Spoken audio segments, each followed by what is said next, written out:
Hey guys, Stephen Tony here, and I am back with a new video. And this one is going to be a bit of a special one because it is going to be a tag video, and this tag is going to be favorite Hammer films that aren't a part of a franchise. So basically, Hammer films that were just single one offers. No vampire films, no Dracula films, no Frankenstein films, and no mummy films. Yeah. And I'll leave my tags either in the title or in the description box, depending on how I think like they'll get noticed.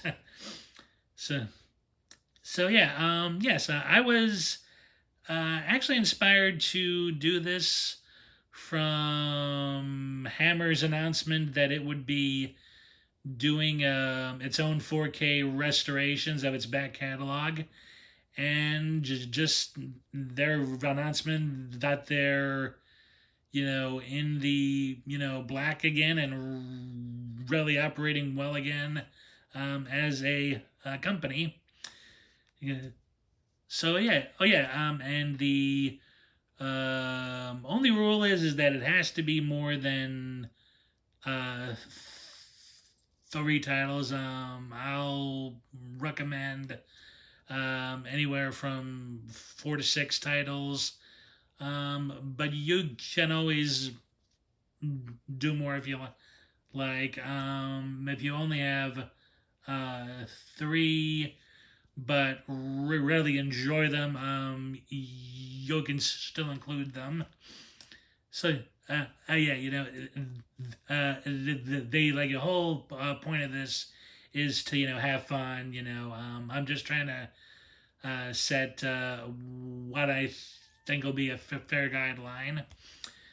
So yes, and without further ado, I'll get started here. Okay, now the first title I am going to talk about, I actually don't have a physical copy yet, and I'm kind of kicking my, and I'm kind of kicking myself for that because I do really enjoy the film, and that is Hammer's 1968 film, The Devil Rides Out.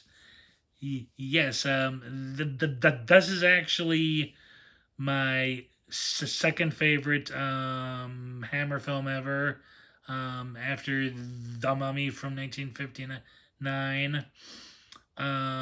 Yeah, yes, it is just a really great film. It was, I believe, the first time Hammer dealt directly with Satanism, and Christopher Lee gives probably, in my opinion at least anyway, his best performance in a rare hero outing, um, as this nobleman who has knowledge of the occult and works very hard to save his friend's son from ending up in the hands of these devil worshippers, led by a terrifically evil Charles Gray, whom I think a lot of folks know better as Blofeld from the James Bond film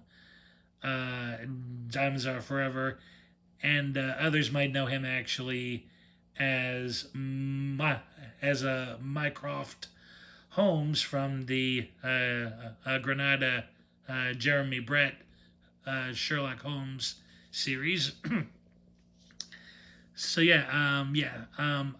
I saw this film for the first time a few years ago and was really, really impressed with it.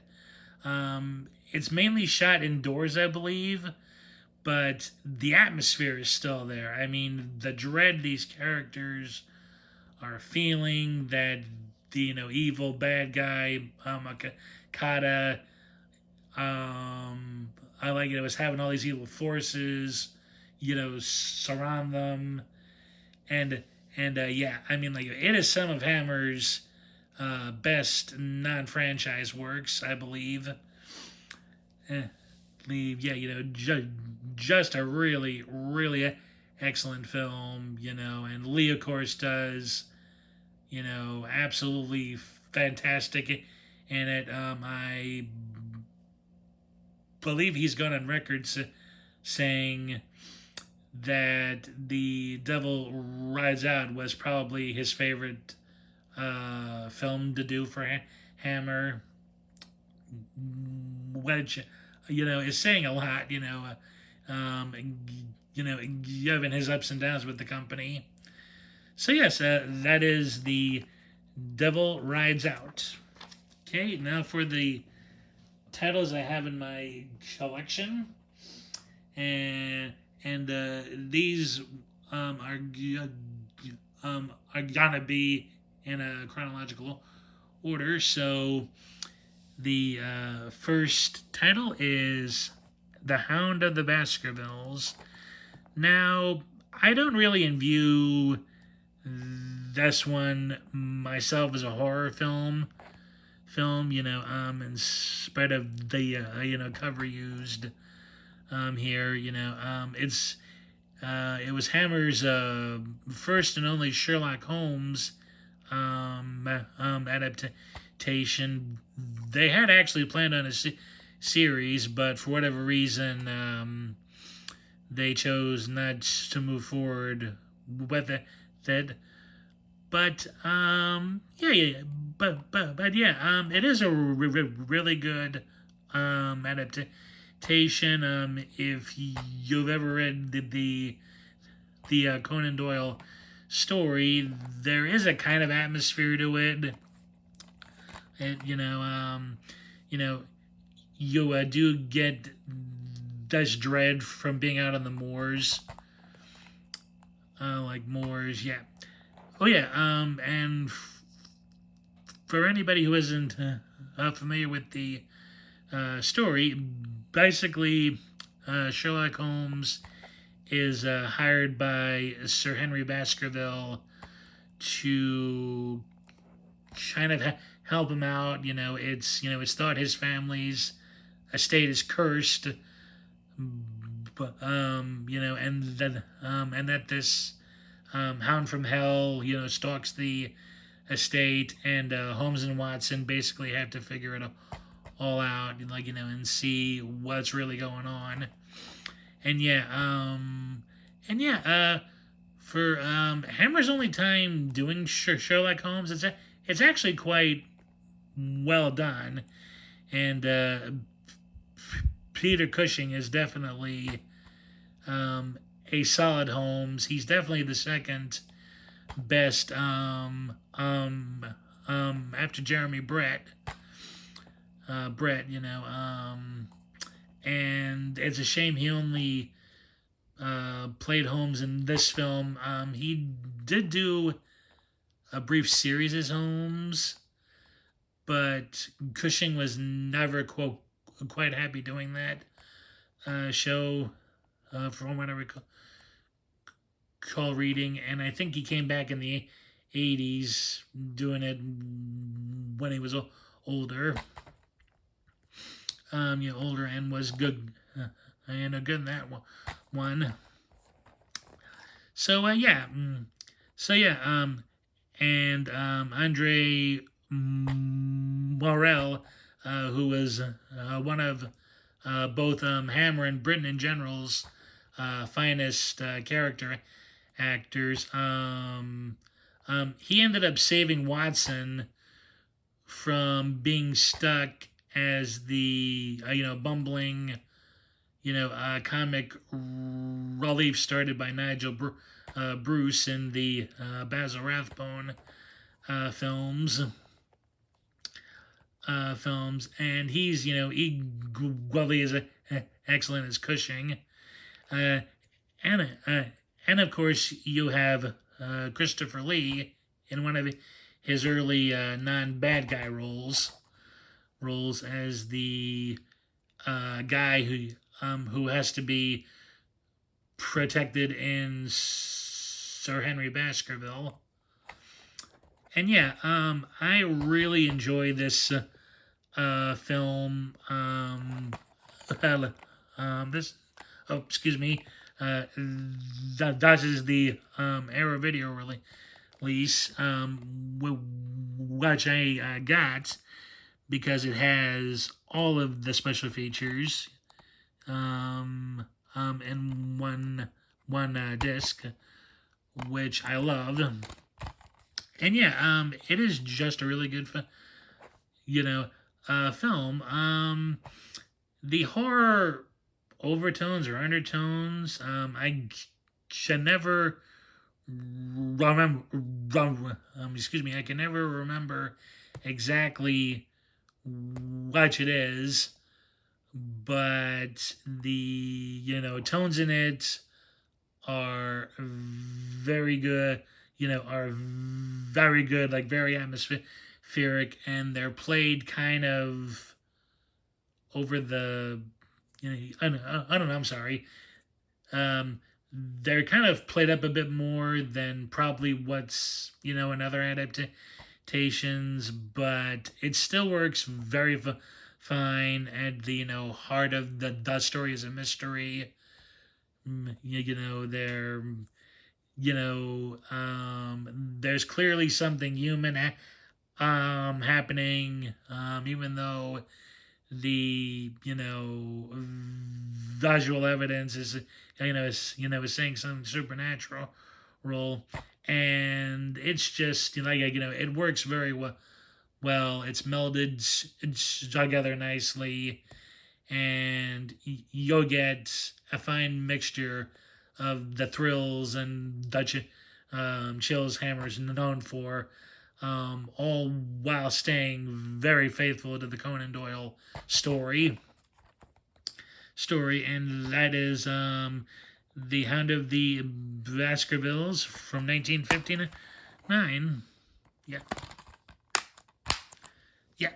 Okay, and next is a non-horror title, and this is Cash on Demand.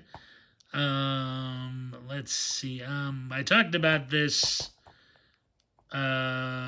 release at some point earlier this year.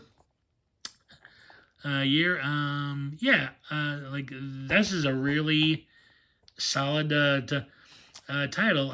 It's basically a take on a Christmas Carol. Peter Cushing plays this Scrooge-like bank manager who is told by this dashing but cold thief, played by Andre Morel, that harm will come to his wife and son if Cushing's character doesn't help him rob the bank. Yeah. Yeah. Yes, it's an interesting little film. There's two versions of it. The UK cut, which is about 71 minutes, I believe, and the US cut, which is about 9 to 10 minutes longer. Yeah, I actually prefer the UK cut myself, because the US cut, even though it sheds like more light on how Cushing treats the people employed under him. I kind of feel like it makes him more unlikable, and given that his innocent wife and kid are are are being used as pawns against him. You know, it seems kind of iffy to me to have the audience hating him so much that I like seeing him squirm, even though two innocent lives are at stake here. Yeah, and there's a great twist at the end, and that you're sort of like, what? And like, no way, that did not just happen. Like, yeah, it's a really great twist. And while I don't want to spoil anything, I will say it kind of does make Cushing's character a better person. I will say that, uh, yeah, it's an excellent little uh, film of Hammers that I do think needs more exposure and more fans. And if you're looking for a good alternative viewing at Christmas time, definitely seek this one out and give it a watch. And that is Cash on Demand. Okay, and the next film here I view as more of a thriller, and that is The Shadow of the Cat. When I first heard about this film, it was being shown on the horror host show Svengoolie. And when I first saw the previews of it, I was kind of skeptical. But then I ended up sitting down to watch it, and I loved it. It's a really great film. Basically, this eccentric rich lady is killed off by a relative, and the only witness to the crime is her loyal black cat, who decides to take revenge on not just the killer, but the family members who put the killer up to the who put the killer up to the act. And the cat is also protecting the lovely, exquisite Barbara Shelley, who its mistress left everything to in her will. Well, and yeah, it turns into this unique, almost literal cat and mouse game where the cat is almost literally stalking every one in the house, and is also protecting Shelley's character. Yeah, really fun, great use of black and white. Yeah, just a whole lot of fun. And some of the scenes are actually shown through the cat's vision, which is a very cool and interesting effect. So yes, highly recommend checking this one out. This release from from Indicator and the and the Hound of the Baskervilles are Raging Be Locked. Locked, but I do highly advocate for fans to have a region for free players. It was the best choice I made, and I probably wouldn't have very cool releases like this if I didn't have one. So yes, that is the Shadow of the Cat. Okay, and next up is a very underrated, in my opinion, horror entry in the Hammer catalog, and that is the Gorgon. Yes, this is a Hammer take on on a Greek mythology. Basically, a lesser known sister of Medusa is haunting this village that is near. Think it's the. I think it's the Austrian or German border. Because all of the characters have Germanic names in it. So yeah, and this guy whose son is falsely accused of murder comes to town and investigates, but he ends up getting killed himself, and his other son, with the later assistance of his mentor and teacher, start to unravel the mystery. And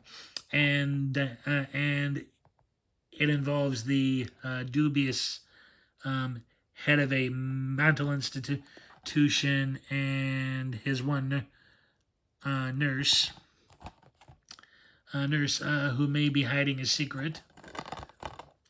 Yeah, really enjoyed this film. Only problem, with this release is that the actual violin in this gets spoiled on the cover, but it's a really cool story. It's very atmospheric. It's very at it's very atmospheric. The just aura of this whole village, the mist, the fog, the gray skies, and what have you. It just gives off this very, very eerie vibe, and it works so well. The effect of people being turned into stone. It's slightly noticeable.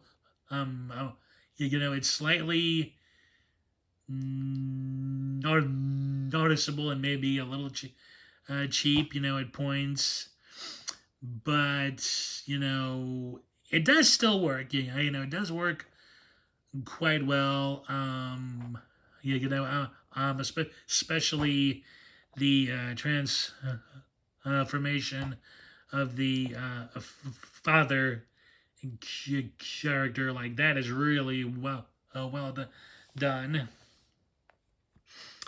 And it was an early switching of roles for Peter Cushing and Christopher Lee. Lee is the hero in this film, and Cushing is not really a full-on villain, but he's a very morally ambiguous character. And of course, the great Barbara Shelley, the Queen of Hammer, is in this film. Playing the nurse with a secret, and oh yeah, that also sees a small role for the second Doctor, Patrick Troughton, who's really great in it, as well. Yes, like just a very, fun film. Has its flaws, but overall is a really great product. I know, very underrated. Like needs should be re-evaluated by fans, I believe. So yes, that is the Gorgon. Ready, and the final film of my list of picks, anyway, is Dr. Jekyll and Sister Hyde. The premise is what drove me to this film. It's basically Hammer's take on the battle of the sexes. In this take on the tale, Dr. Jekyll is trying to find a way to extend life via this female gland, and it somehow ends up turning him into this ultra evil woman, played excellently by Martine Beswick. And it slowly leads him to starting to turn into her at will, and vice versa. So turning back. And it just leads to all this craziness. Jekyll initially gets the aid of a Burke and Hare, who are like, who are later lynched in the film, and he eventually has to start, stalking and killing these prostitutes in order to get the gland. And both Jekyll and Hyde end up starting to fall for this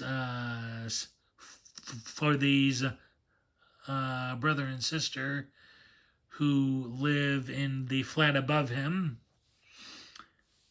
And I really enjoyed this. It's probably the most interesting take on the battle of the sexes, because you literally have a male mindset and a female mindset basically fighting for control of the body, and at points and it slowly starts to look as if the woman's will is the stronger, plus that she is ultra evil in this thing, which Beswick plays up well. Yeah, and Ralph Bates here is really good as Jekyll. He kind of gets a bum rap, because when he first started working for Hammer, it's stalwart, stars. Christopher Lee and Peter Cushing were slowly, like losing their faith in Hammer, and were constantly arguments with the producers over stuff. So, like Hammer tried, of course, appealing to a younger audience, and got Ingrid Pitt, and and of course a new like male face in Ralph Bates. But he just never took off as highly as either Lee or Cushing. But like here, he does very well. He plays Jekyll as acting in earnest for the greater good of humanity, but almost quickly finds out that what he's discovered, isn't good at all, and finds himself sinking deeper and deeper and slowly losing control. And and pretty much has to fight, in order to stop it. And this Hammer entry, when it started to go more for the sensual erotica, is still quite good. Good. I don't really hear too many people talking about that's like release or film as much, and it's a shame because it's a really good one. It's